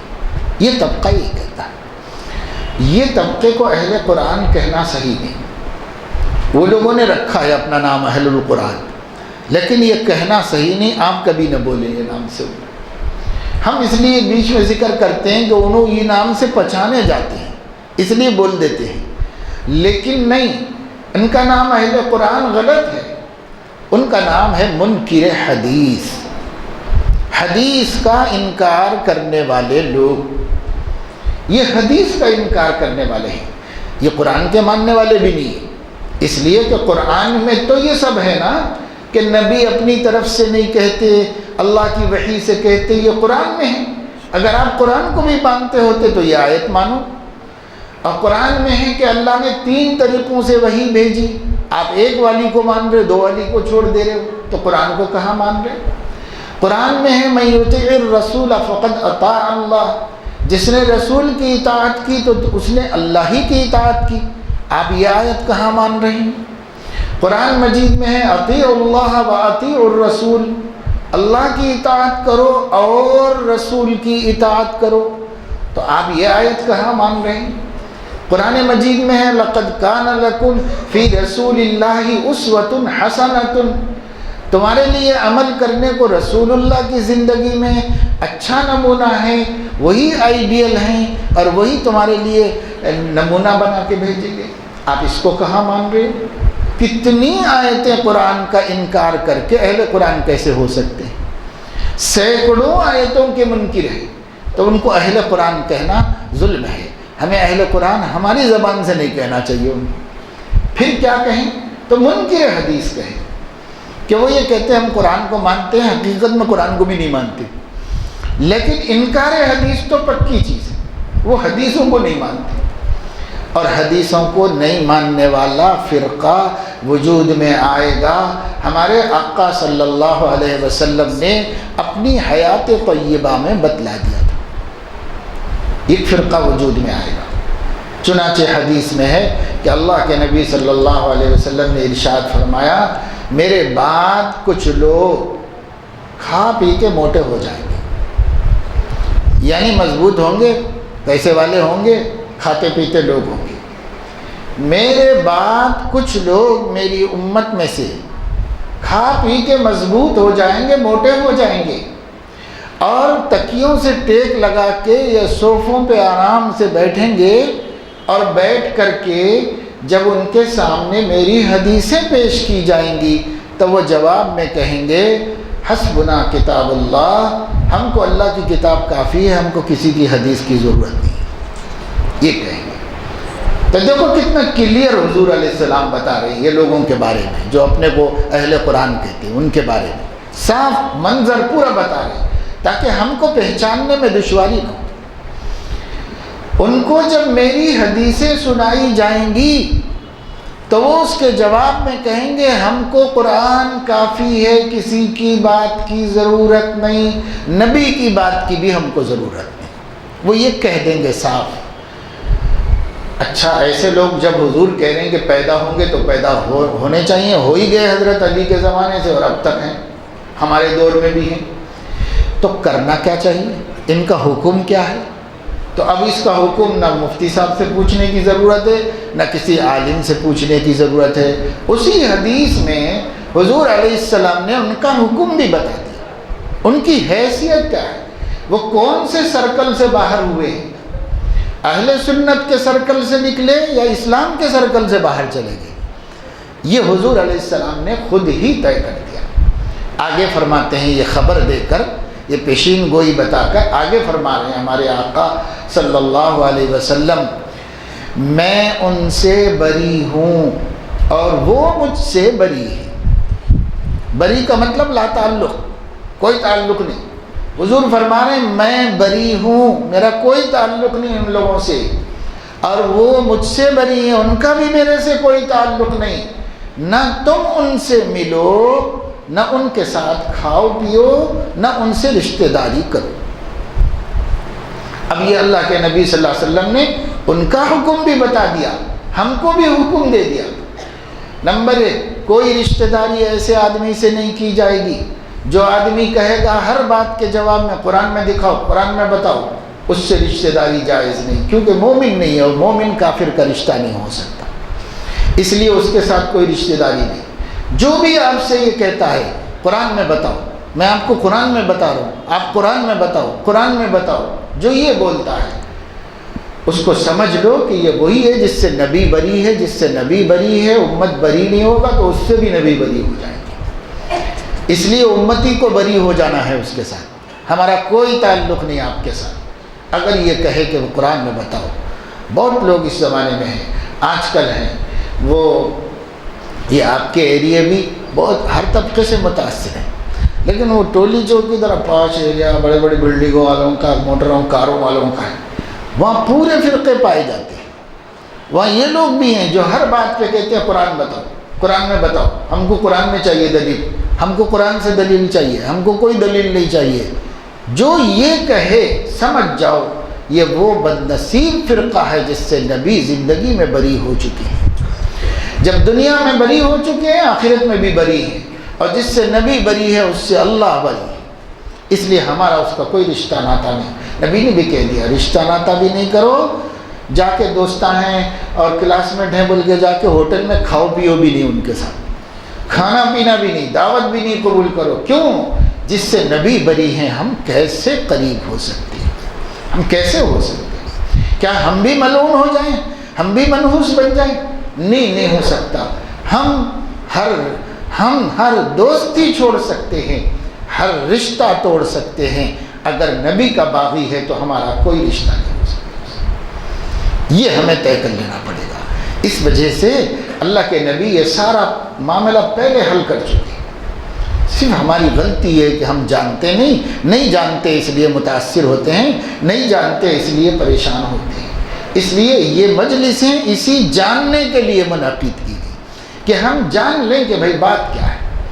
اس لیے ہم لوگ کسی بھی اس جماعت سے نہیں بھڑ رہے ہیں جو اسلام کے سرکل کے اندر ہیں، چاہے ان سے اختلاف ہے تو بھی ہم ان سے جھگڑا نہیں کر رہے، لڑائی نہیں کر رہے، فتنہ نہیں کر رہے، ہم کو کچھ نہیں کرنا۔ یہ سرکل کے باہر جانے والے لوگ ہیں، بڑے سرکل کے باہر نکل گئے، ان لوگوں کی بات ہے، ان سے ہمارا کوئی رشتہ ناتا نہیں۔ یہ طبقہ آج بھی ہے، پہلے بھی عرب میں بھی رہا ہے، مصر میں، عراق میں بڑے بڑے منکرین حدیث رہے ہیں اور ان کے بہت فالوورز رہے ہیں، امریکہ میں بھی ہے اس وقت، اور بڑی تیزی سے ایجوکیٹڈ طبقے میں پھیل رہا ہے، اس واسطے کہ وہ بہت آسانی سے یہ سمجھا دیتے ہیں کہ دیکھو اللہ نے نبی کے ذریعے کیا بھیجا، اللہ نبی کس کو کیوں بناتا ہے؟ اس لیے بناتا ہے کہ وہ بندوں کے اور خدا کے درمیان میں رابطہ ہو جائے، اس کے لیے بناتا ہے۔ اور تو نبی کے ذریعے اللہ نے ہمارے لیے کیا بھیجا؟ تو بولتے قرآن بھیجا، کیونکہ عام آدمی یہ سمجھتا قرآن ہی نازل ہوا، اور یہ نہیں سمجھتا کہ وہ حدیثیں بھی نازل ہیں اللہ کی، اللہ ہی نے اتاری تھی حضور صلی اللہ علیہ وسلم پہ، لیکن وہ نہیں جانتے نا۔ تو عام آدمی سے کہتے ہیں دیکھو اللہ کیا اتارے بھائی ہمارے واسطے، قرآن اتارا، تو ہم قرآن کو چھوڑ کر کوئی دوسری بات کیوں مانیں؟ نہیں ماننا چاہیے۔ تو جو بیچارہ جدید تعلیم یافتہ رہتا، ایجوکیٹڈ رہتا، مگر اپنے عقیدوں سے زیادہ واقف نہیں رہتا، بھولا بھالا رہتا، مخلص رہتا، اس کو فوراً سمجھ میں آ جاتی بات، ارے اچھا ہی بول رہا نا بھائی قرآن سے۔ اب ہم لوگ جو ہیں یہ فرقہ کھمم ڈسٹرکٹ میں بہت کام کرتا ہے، اور بھی جگہوں پہ ہے، بہت جگہوں پہ کام کر رہے ہیں لوگ، لیکن کھمم ڈسٹرکٹ میں وہ کھمم سے لے کر کے، کھمم سے نہیں، سوریا پیٹ سے لے کر کے ایک روڈ جاتی ہے بھدرا چلم تک، اس پوری روڈ کے اوپر گاؤں میں ان کی محنت ہے، پتہ نہیں وہاں کیسا پہنچ گیا، کیسا انتخاب کر لیا، وہ پورے گاؤں میں، گاؤں میں۔ اب جو ہے ایسے گاؤنٹی لوگ جن کو موت کے دھو لینا نہیں آتا، انہوں بھی بولتے ہیں قرآن میں ہے تو بتاؤ بھائی، ہمارے گوگل صاحب قرآن میں ہے تو بولو، نہیں تو نکو بات کرو، بول کیسا بولتے ہیں؟ اتنی بنیادی بات طہارت کی بھی نہیں معلوم، اتنا آخری درجے کا جاہل ہے، لیکن جب اس کو کوئی بات بولو تو پہلے بتاؤ قرآن میں ہے کیا، قرآن میں ہے تو بتاؤ۔ ایسا بگاڑ دیے ہیں پورے گاؤں والوں کو، پورے سب لوگوں کو۔ اب ایک مسجد میں گئے تو امام صاحب وہاں پر، مسجد ہم لوگ بنوائے تھے، کچھ دنوں کے بعد گئے تو دیکھا کہ وہاں پر کوئی جمعہ ہو رہا بھائی، ہاں ہو رہا، کوئی تو بھی نصیحت کرنے آ رہے ہیں، جماعت کے لوگ آئے، کوئی بھی آ رہے ہیں کیا یہاں پر، کوئی عالم صاحب آ رہے ہیں کیا؟ تو ہم سب، ایک صاحب آ کے جمعہ پڑھا رہے ہیں، انہوں ہاتھ میں قرآن شریف لے لیتے، قرآن میں سے بولتے پورا ہو۔ تو ارے اب ہم کو کھٹک ہو گئی کہ صاحب یہ قرآن لے کے خطبہ دینے والا کون ہے؟ تو ہم بولے کیا مطلب؟ بولے نہیں صاحب بہت اچھے آدمی ہو، جو بھی بولتے نا قرآن میں سے بولتے، قرآن کے باہر سے نہیں بولتے۔ تب ہماری سمجھ میں آیا کہ کچھ گڑبڑ ہے بھائی، تحقیق کرو۔ تحقیق کریں تو معلوم ہوا کہ وہی منکر ہے اور ان لوگوں کو خطبہ دے رہا، ان کے دماغ خراب کر رہا، سب بگاڑ رہا، گمراہ کر رہا۔ تو عام آدمی کو پڑھا لکھا ہو یا ان پڑھ، جب یہ کہا جائے کہ بھائی قرآن میں سے پڑھو نا، قرآن سے سچی کون سی کتاب ہے، تو وہ بیچارے کو سمجھ میں آیا بات تو صحیح ہے، قرآن سے سچی کون سی کتاب ہو سکتی۔ لیکن میرے عزیزو، نوجوانوں، اچھی طرح سمجھ لو کہ قرآن بھی اللہ نے اتارا، لیکن بیان قرآن بھی اللہ نے اتارا۔ بیان قرآن کا کیا مطلب؟ قرآن کی آیتوں کی تفسیر اللہ نے اتاری ہے۔ دیکھو قرآن کی یہ آیت پڑھو، انزلنا الیک الذکر لتبین للناس ما نزل الیہم۔ اے نبی، ہم نے آپ پر قرآن اتارا تاکہ آپ لوگوں کو سمجھائیں کہ کیا اتارا۔ تو اب بتاؤ کہ نبی کو سمجھانے کی ذمہ داری دی گئی نا، تو پھر نبی 23 سال تک قرآن سمجھاتے رہے، وہ جو سمجھایا ہے اس کو نہیں لیں گے تو قرآن کیسے سمجھیں گے؟ ہم سمجھیں، ورنہ اللہ یہ فرماتا انزلنا الیک الذکر، ہم نے آپ پر قرآن اتارا تاکہ آپ لوگوں کو دے دیں اور لوگ خود سمجھ لیں۔ ایسا ہے کہیں قرآن میں؟ ایسا کہیں بھی نہیں ہے۔ ہم نے آپ پر قرآن اتارا، آپ قرآن لوگوں کو دے دیجئے، لوگ خود سمجھ جائیں گے، یہ نہیں کہا، بلکہ یہ کہا ہم نے آپ پر قرآن اتارا تاکہ آپ سمجھائیں کہ ہم نے کیا اتارا۔ تو معلوم ہوا کہ قرآن کی ایک ایک آیت کو، ایک ایک لفظ کو نبی سے سمجھنا پڑتا ہے۔ اگر نبی نہ سمجھائیں تو ہماری عقلیں اس کو سمجھ نہیں سکتی۔ جب قرآن اتر رہا تھا تو جو لوگ مسلمان تھے ان کی زبان میں اتر رہا تھا، مدینے والوں کی عربی میں اتر رہا تھا قرآن، مکے والوں کی عربی میں اتر رہا تھا، حجازی عربی میں اتر رہا تھا۔ تو وہ لوگ بھی نہیں سمجھتے تھے بہت سی باتیں، کوئی واقعہ ہے تو سمجھ جاتے تھے، اگر اس کے اندر کوئی نصیحت کی گئی تو سمجھ جاتی تھی۔ توحید کی دعوت دی گئی تو سمجھ جاتے تھے، ان کی لینگویج میں تھا، مادری زبان میں تھا تو سمجھ جاتے تھے۔ لیکن بہت سے احکام، بہت سی باتیں، اللہ کی صفات، اللہ کی ذات، عقیدوں کے بارے میں جب نازل ہوتا تو صحابہ کو بھی نہیں سمجھ میں آتا تھا، نبی صلی اللہ علیہ وسلم سمجھاتے تو سمجھ میں آتا تھا۔ اب آپ کیسے بول سکتے ہیں کہ بھئی قرآن کافی ہے ہم کو؟ کیسے بول سکتے ہیں؟ کافی ہے قرآن، مگر سمجھیں گے کیسا؟ اللہ کی زبان ہے، اللہ کا کلام ہے، اللہ کے بعد جو سب سے زیادہ علم والا ہے وہ نہ سمجھائے تو ہم سمجھ نہیں سکتے۔ اللہ کے بعد زمین آسمان میں سب سے زیادہ علم کس کو ہے؟ ہمارے آقا صلی اللہ علیہ وسلم فرمایا اوتیت علم الاولین والآخرین، میں پہلوں کا بھی علم دیا گیا ہوں، بعد میں آنے والوں کا بھی علم، سب کا علم میرے پاس ہے۔ یعنی جتنے انبیاء آپ سے پہلے آ کر 1.25 لاکھ نبیوں نے انسانیت کو ہدایت دی تھی، وہ نبی کے علم سے علم لے کر ہدایت دی تھی، اور ان کے بعد قیامت تک جتنے علماء دنیا کو ہدایت دے رہے ہیں وہ آپ کے علم سے علم لے کر دے رہے ہیں۔ تو اوتیت علم الاولین والآخرین، ایسی ذاتی نبوت حضور صلی اللہ علیہ وسلم کی ہے کہ کسی نبی کی نبوت بھی ذاتی نہیں۔ حضور علیہ السلام کی نبوت ذاتی ہے۔ یہ ایک سورج ہے، کل جتنے چراغ، کل جتنے ستارے چمکے تھے، کل کی رات میں جتنے ستارے چمکے تھے اسی سورج سے روشنی لے کے چمکے تھے، اور کل کی رات میں جتنے ستارے چمکیں گے وہ اسی سورج سے روشنی لے کے چمکیں گے۔ اس لیے ہمارے آقا نبوت کا سورج ہیں، تمام انبیاء جو پہلے آئے ان سے لے کر روشنی دی انسانیت کو، اور تمام علماء جو قیامت تک آئیں گے ان سے لے کے روشنی دیں گے، اور نبی تو کوئی آئے گا نہیں ان کے بعد، علماء آئیں گے، علماء بھی ان سے روشنی لے کے روشنی دیں گے۔ یہ جو روشنی علماء دے رہے ہیں کہ دیکھو یہ ہم فوکس کر رہے ہیں تو اس میں دیکھو روشنی میں ہدایت پہ کون ہے، گمراہی پہ کون ہے، تو علماء قرآن حدیث کی روشنی سے بتا رہے ہیں، قرآن حدیث کی روشنی سے۔ آپ ہی کے سورج میں روشنی ہے، نہ چاند میں ہے نہ ستاروں میں۔ ستارے چمکتے ہیں سورج کی روشنی سے، چاند چمکتا ہے سورج کی روشنی سے۔ تو اگلے بھی پچھلے بھی سب کا علم ایک ہی جگہ پر ہے، اور وہ ہے ہمارے آقا کا سینہ مبارک جس میں اولین و آخرین کا علم جمع ہے۔ تو حضور اکرم صلی اللہ تعالی علیہ وسلم وہی ہیں اللہ کے بعد علم والے۔ تو وہ بتائیں گے نا کہ اللہ نے کیا فرمایا ہے، ذالک الکتاب لا ریب فیہ، تو کیا مطلب ہے؟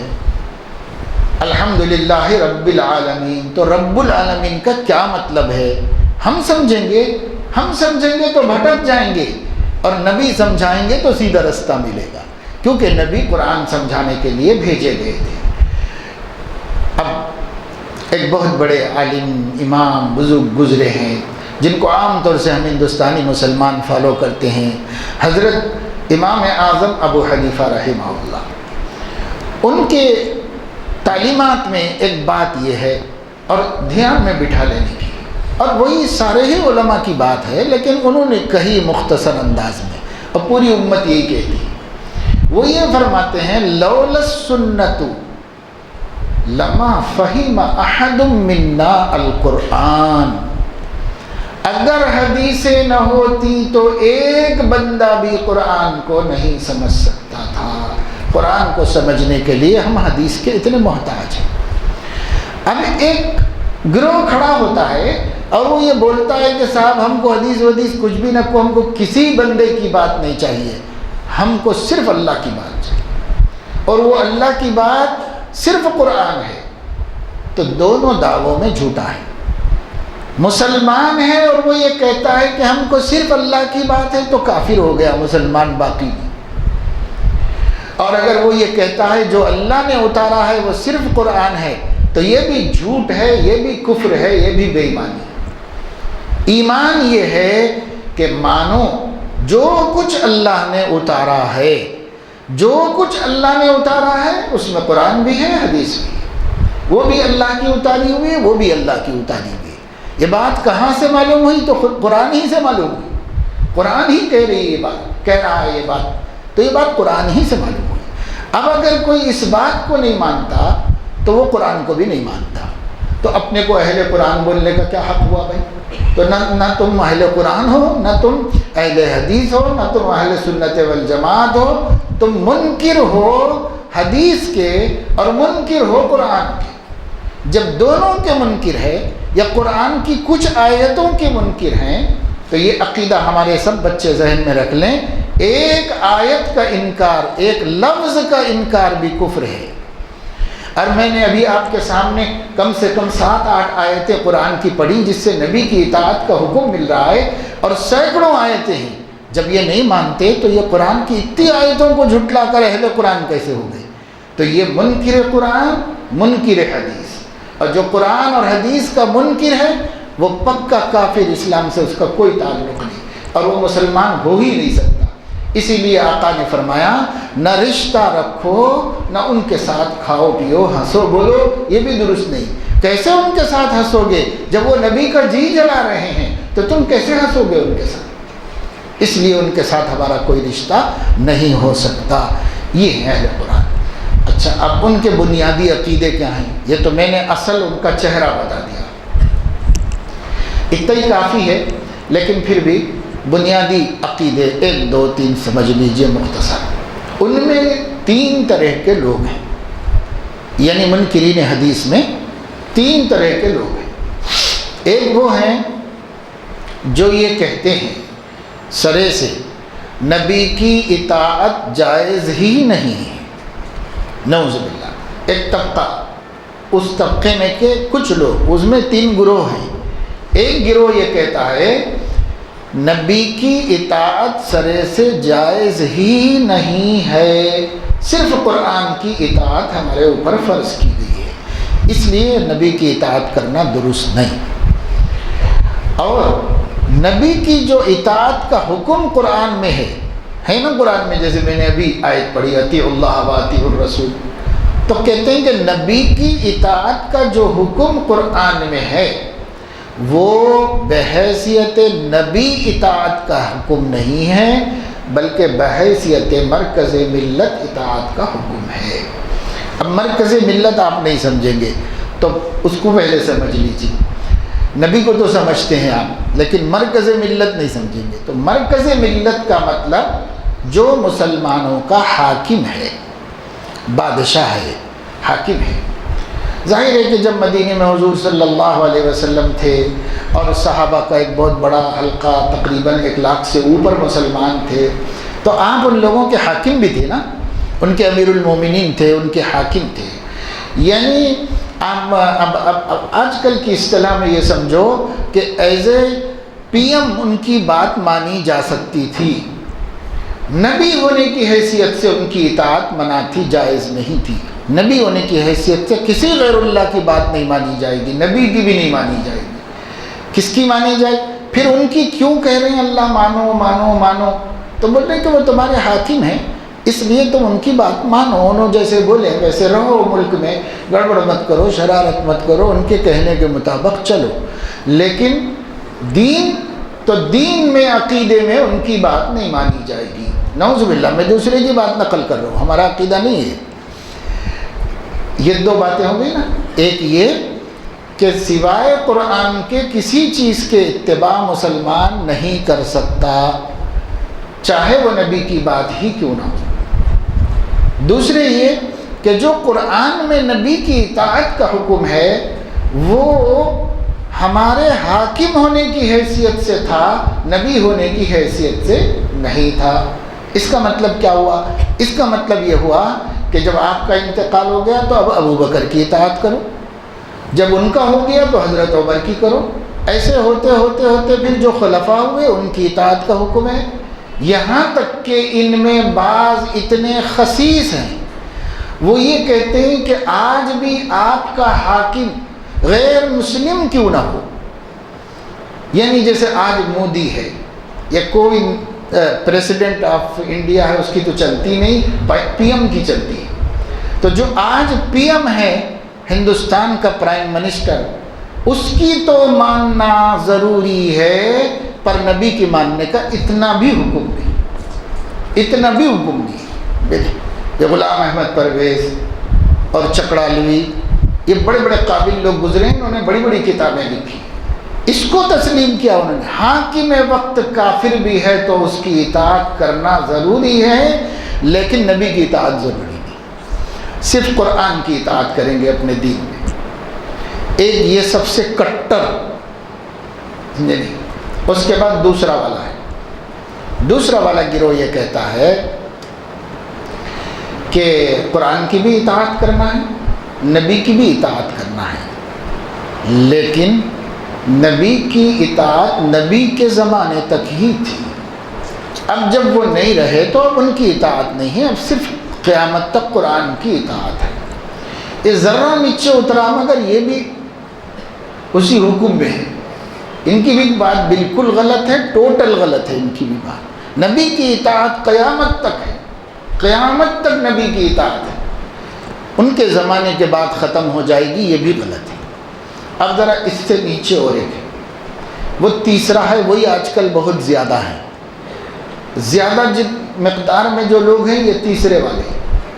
یہ تیسرا یہ کہتا ہے قرآن کی اطاعت بھی ضروری ہے، نبی کی اطاعت بھی ضروری ہے، ان کی حین حیات بھی ضروری تھی، قیامت تک بھی ضروری ہے، لیکن ہماری مجبوری یہ ہے کہ قرآن تو محفوظ ہے، ان کی تعلیمات محفوظ نہیں ہیں، اس وجہ سے ہم مجبور ہیں، عمل نہیں کر سکتے حدیثوں پہ۔ یہ تیسرا ہے، یہ سب سے زیادہ یہی ہے، ابھی جتنے پھیلے اور بھٹکانے والے ہیں وہ یہ تیسرے والے ہیں، اور وہ دوسرا والا بھی آج بھی ہے، اور پہلے والا خبیث بھی آج بھی موجود ہے، وہ والے بھی ہیں یہ والے بھی ہیں، لیکن زیادہ پھیلے ہوئے جو ہیں یہ تیسرے والے ہیں، کیونکہ ایک دم سے نہیں ماننا بولے تو کوئی بھی نہیں سنتا، اٹھا کے ایک رکھ دیتا ہوں غصے میں آ کے، تو اس واسطے آسان رستہ یہ ہے کہ ایسے بولو کہ ماننا تو ہے بھائی، حضور کی بھی ماننا، نبی کی کیسا نہیں مانیں گے، برابر ماننا، مگر کیا کرنا، حدیثیں ہمارے تک صحیح طریقے سے آئی نہیں،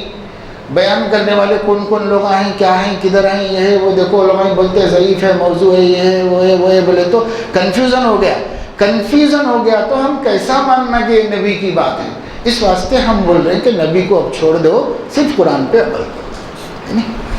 اب یہ دیکھو کیسا پیارا طریقہ ہے گمراہ کرنے کا، عام آدمی اس میں پھنس جاتا ہے، اس میں جال میں آ جاتا ہے، خصوصاً ایجوکیٹڈ طبقہ جس کو زیادہ باریکی سے دین نہیں معلوم رہتا، وہ آ کے اس میں پھنس جاتا ہے، یا بالکل عام جاہل آدمی ہوتا ہے اس کو بھی پھنسا لیتے ہیں اس کے اندر، اور سب خوشی سے بولتے ہیں ہم تو بس قرآن پہ چلتے بھائی، ہم تو قرآن پہ چلتے، کیوں؟ اس واسطے کہ قرآن محفوظ ہے، قرآن کے علاوہ کچھ بھی محفوظ نہیں ہے، یہ کہتے ہیں۔ تو اب یہاں آ کے آپ کے ذہن میں بھی سوال پیدا ہوگا، اور آپ بھی سوچیں گے کہ بھائی اب انہوں بول رہے تو کچھ تو بھی ہوں گا نا، اس کی حقیقت پر کیا بات۔ تو اس کے بارے میں آپ لوگ یہ سمجھ لیجئے کہ قرآن کریم وہ جس طریقے سے ہم تک پہنچی ہے، بول رہے ہیں نا کہ بھائی قرآن محفوظ ہے، محفوظ ہے بول رہے ہیں نا، آج ایک حرف محفوظ ہے، بلکہ یہ لوگ ہم ہی مان رہے ہیں منکرین حدیث، حدیث محفوظ نہیں ہے بول رہے ہیں۔ ایک جواب اس کا یہ ہے کہ قرآن محفوظ ہونے کی کیا دلیل ہے، تو بولتے ہیں قرآن میں ہے اِنَّا نَحْنُ نَزَّلْنَا الذِّكْرَ وَإِنَّا لَهُ لَحَافِظُونَ، اللہ نے فرمایا قرآن میں نے اتارا اور میں ہی اس کا حفاظت کرنے والا ہوں، تو قرآن کی حفاظت کی اللہ نے ذمہ داری لی، حدیثوں کی حفاظت کی ذمہ داری اللہ نے نہیں لی، لہذا قرآن محفوظ ہے، حدیثیں محفوظ نہیں۔ یہ آیت سے انہوں نے یہ سمجھا، یعنی سمجھا نہیں، دوسروں کو گمراہ کرنے کے واسطے ایسا مطلب بنا ہے اس کا، کیونکہ اس واسطے کہ وہ لوگ ہوشیار رہتے ہیں، سب سمجھتے ہیں، لیکن بھٹکانا ہے اس واسطے ایسی بات بولتے ہیں۔ اس کا جواب یہ ہے کہ اِنَّا نَحْنُ نَزَّلْنَا الذِّكْرَ وَإِنَّا لَهُ لَحَافِظُونَ، یہ آیت کی وجہ سے قرآن یقیناً محفوظ ہے۔ ہم آپ سے پوچھتے ہیں کہ یہ آیت آپ کے اوپر نازل ہوئی یا آپ کو کوئی پہنچایا؟ یہ آیت کہاں سے آئی آپ کے پاس؟ یہ آیت آپ کے پاس کہاں سے آئی؟ انہی لوگوں کے ذریعے سے آئی جن لوگوں کے ذریعے سے حدیثیں آئی۔ یہ آیت حضور نے سنائی، صحابہ نے تابعین کو سنائی، تابعین نے تبع تابعین کو سنائی، تبع تابعین نے بعد والوں کو، پھر اس کے بعد والے، پھر اس کے بعد والے، پھر اس کے بعد والے۔ اب میرے زمانے میں میرے استاد نے بتایا کہ یہ قرآن کی آیت ہے۔ آپ کو کیسے معلوم کہ یہ قرآن کی آیت ہے؟ تو اتنے سارے لوگ جھوٹ بولتے کیا؟ تو حدیثاں بھی اتنے سارے لوگ مل کے پہنچائے نا، تو اس میں جھوٹ بولتے۔ جب قرآن پہنچانے میں وہ اللہ سچے ہیں تو حدیث پہنچانے میں سچے کیوں نہیں؟ اس لیے یہ آیت بھی اور پورا قرآن بھی جن لوگوں کے ذریعے ہم تک آیا ہے، نبی کی حدیثیں بھی انہی لوگوں کے ذریعے ہم تک آئی ہیں۔ یہ مانے تو وہ بھی ماننا، اس کا انکار کرے تو پھر اس کا بھی انکار کر دینا، اور کوئی راستہ ان کے واسطے نہیں ہے۔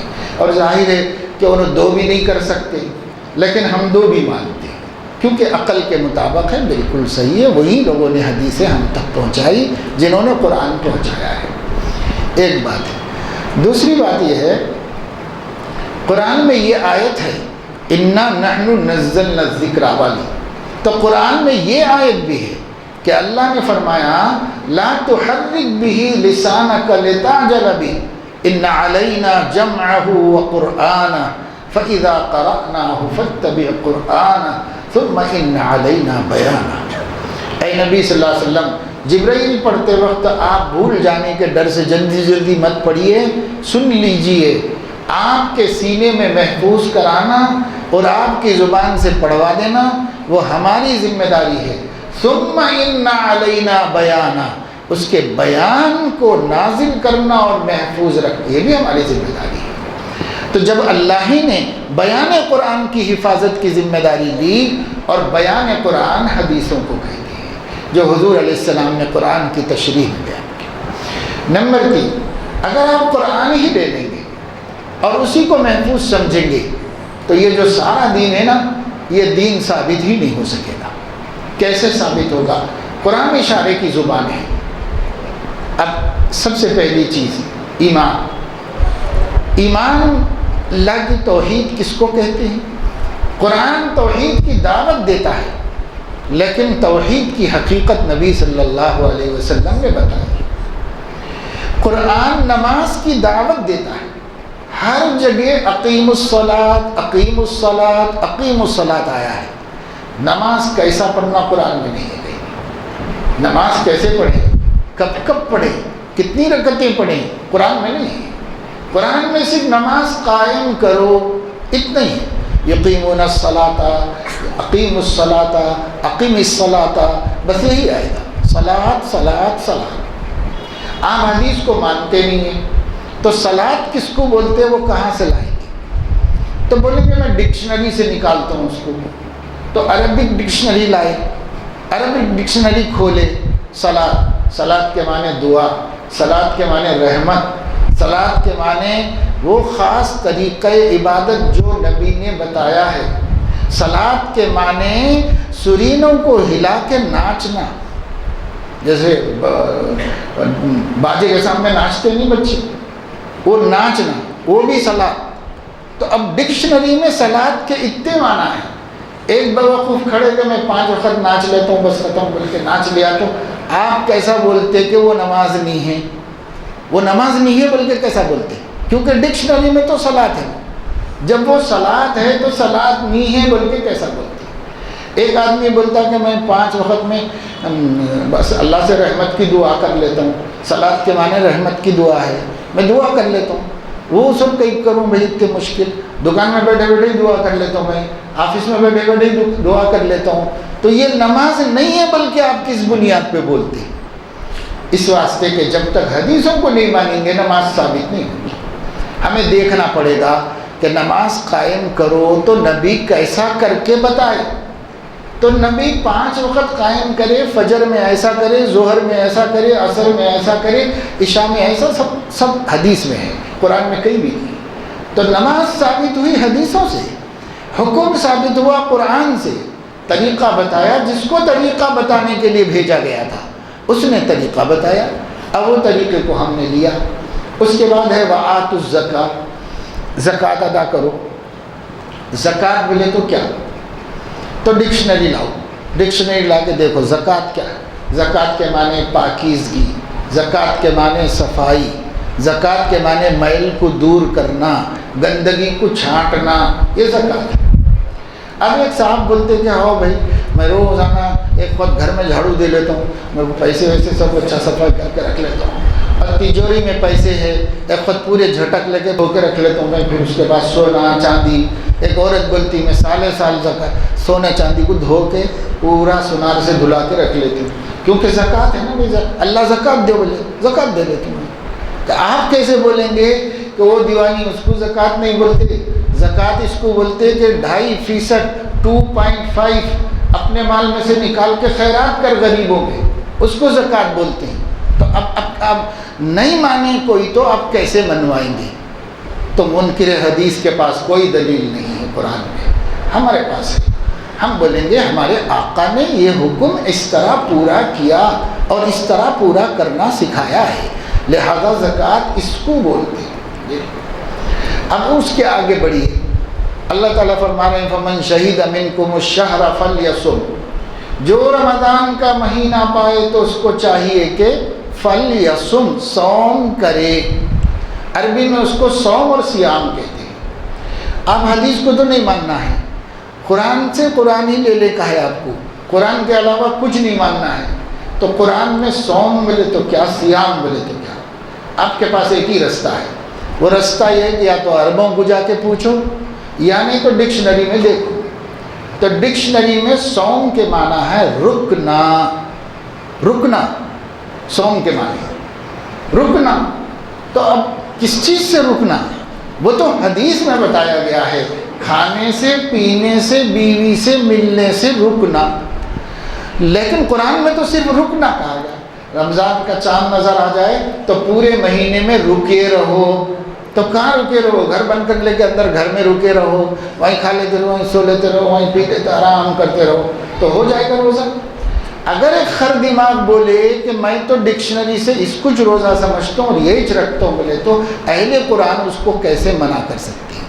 اور اہل قرآن کے پاس کوسا روزہ ہے بھائی، ہم کو نہیں معلوم ان کے پاس کوسا روزہ ہے. اس واسطے کہ حدیث مانتے نہیں، اور حدیث میں روزہ اس کو کہا گیا ہے کہ آپ صبح سے لے کے شام تک. اور وہ یہ بول سکتے ہیں کہ ہاں ثم اتم الصیام الی اللیل، قرآن میں کہا گیا ہے کہ روزے کو شام تک پورا کرو. تو روزے کچھ معنی معلوم نہیں ہے تو کہاں شام تک پورا کریں گے؟ کیا پورا کریں گے شام تک؟ تو یہ مسئلہ ہے.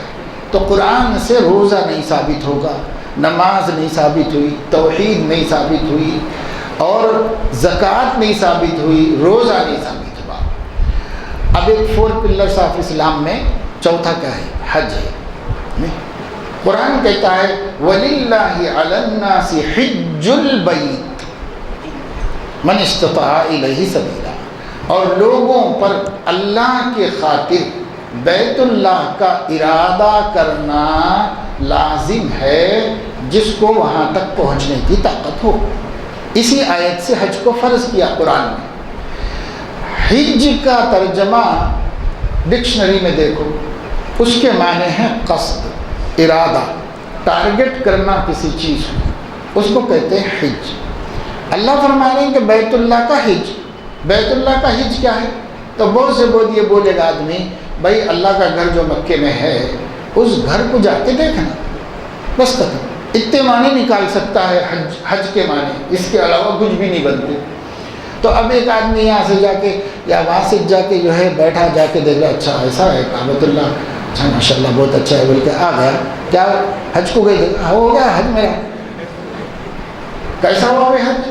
ارے اس کا اللہ ارادہ کرو بولے، ارادہ کرا گیا، دیکھ لے کے آ گیا تو ہوتا کیا اس کا حج؟ ارے بھائی طواف کرنا ہے، صحیح کرنا ہے صفا مروہ کی، مزدلفہ جانا ہے، مینا جانا ہے، مشعر حرام پر ذکر کرنا ہے، عرفات میں وقوف کرنا ہے، طواف زیارت و طواف افاضہ اور طواف وداع کرنا ہے، اور کنکریاں ماننا ہے. یہ سب چیزیں کرے تو حج ہے. مگر یہ ملے گا حدیث میں، ان کو حدیث ماننا نہیں. تو جب حدیث ماننا نہیں ہے تو حج کہاں سے بنے گا ان کا؟ ان کا حج ہی نہیں بنے گا کچھ بھی، تو کسی دین پر عمل نہیں کر سکتی۔ اس لیے پاگل کیا کرتے ہیں، 3 نماز پڑھتے ہیں صرف، وہ بھی 2 رکعت ہی پڑھتے ہیں، اس لیے کہ اتنا ہی قرآن سے ثابت ہوتا، 5 نمازیں قرآن سے ثابت نہیں ہوتی ان کے نزدیک، کیونکہ اقیم الصلاۃ طرفی النہار وزلفا من اللیل، اللہ نے یہ فرمایا نماز 2 کناروں پہ پڑھو، دن کے اور رات کے ابتدا میں پڑھو، تو فجر، مغرب، عشاء ختم۔ ظہر اثر ان کے پاس ثابت نہیں ہوتی، ذرا وہ مشکل نماز بھی ہے، تو ان کے پاس ثابت بھی نہیں ہوتی اور اس کے بعد انہوں اس پہ عمل بھی نہیں کرتے۔ اور دوسرے یہ ہے کہ 2 ہی رکعت پڑھتے ہیں، اس واسطے کہ 4 رکعت اور 3 رکعت قرآن سے ثابت نہیں ہوتا، اور اسی طریقے سے ٹائم مقرر نہیں ہے، کبھی بھی پڑھ لیتے ہیں، اس لیے کہ نمازوں کے ٹائم قرآن سے ثابت نہیں ہوتے، یا ثابت ہوتے ہیں تو بس اتنا صبح میں، دوپہر، مغرب میں، عشاء میں، بس ختم۔ تو میرے عزیزو، آپ ذرا سوچو کہ یہ دین کیا دین ہے جو حضور کو نہ مان کر اور حضور علیہ السلام کی باتوں کو نہ مان کر دین کیسے بنے گا؟ یہ تو میں خالی آپ کو موٹے موٹے 5 ارکان کے بارے میں بتایا ہوں، باقی قرآن میں جتنے احکام نازل ہوئے ہیں کوئی حکم نبی کی سنت کے بغیر ثابت نہیں ہو سکتا، اور کسی حکم پر عمل کرنے کا طریقہ نبی کے بغیر مل نہیں سکتا۔ جب نہیں مل سکتا تو پھر کیسے یہ دین ہوگا؟ اس وجہ سے دین قرآن کو کہنا اور قرآن کے علاوہ ہم کچھ نہیں مانتے یا مانتے ہیں پر محفوظ نہیں ہے، یہ سب سراب ہے، فراڈ ہے، دھوکہ دینا ہے، دھوکہ کھانا ہے۔ اس وجہ سے اس طبقے کی بات کبھی نہیں ماننی، سننی بھی نہیں ہے۔ اپنے کو ذرا ڈاؤٹ بھی ہو گیا کہ انہیں صرف قرآن پہ چلتا، صرف قرآن پہ، اگر ڈاؤٹ بھی ہو گیا تو وہ کرو جو حضور نے کیا، اِنَّا بُرَاءُ مِنْكُمْ وَمِمَّا تَعْبُدُونَ مِن دُونِ اللَّهِ كَفَرْنَا بِكُمْ وَبَدَا بَيْنَنَا وَبَيْنَكُمُ الْعَدَاوَةُ وَالْبَغْضَاءُ أَبَدًا حَتَّى تُؤْمِنُوا بِاللَّهِ وَحْدَهُ۔ جب تک تم سچے مسلمان نہیں بنتے، ہمارے تمہارے درمیان میں لوہے کی دیوار کھڑی ہوئی ہے، ہمارے تمہارے درمیان میں کوئی واسطہ نہیں، کوئی رشتہ نہیں ہمارا تمہارا۔ یہ قَدْ كَانَتْ لَكُمْ أُسْوَةٌ حَسَنَةٌ فِي إِبْرَاهِيمَ وَالَّذِينَ مَعَهُ۔ تو اس کی طرف ہم کو توجہ دینے کی ضرورت ہے اور اس کو فکر کرنے کی، اور معاملہ بہت پیچیدہ ہے اور بہت طویل ہے، اور ان کی باتیں اور ان کے عقیدے اور ان کے خیالات اگر ہم چھوٹی چھوٹی باتیں لے کے بیٹھے نا تو اس کو تو بھائی 6 گھنٹے چاہیے، تو بات تو اس طرح ختم ہو نہیں سکتی۔ اس لیے میں نے آپ کو موٹی موٹی باتیں بتا دی کہ ان کو پہچانے کیسے، ان کا ماننا کیا ہے۔ جو ان کا ماننا ہے وہ مسلمانوں کے ماننے سے کوئی تعلق ہی نہیں رکھتا، لہٰذا ان کا ماننا دیکھنے میں کتنا بھی اچھا ہو اور ان کے سمجھانے کا طریقہ کتنا بھی قابل قبول لگ رہا ہو، اس سب کے باوجود وہ گمراہ فرقہ ہے، اتنا گمراہ کہ دین سے، اسلام سے اس کا کوئی تعلق نہیں، وہ بالکل خارج ملت ہے اور مسلمانوں سے ان کو کوئی رابطہ نہیں۔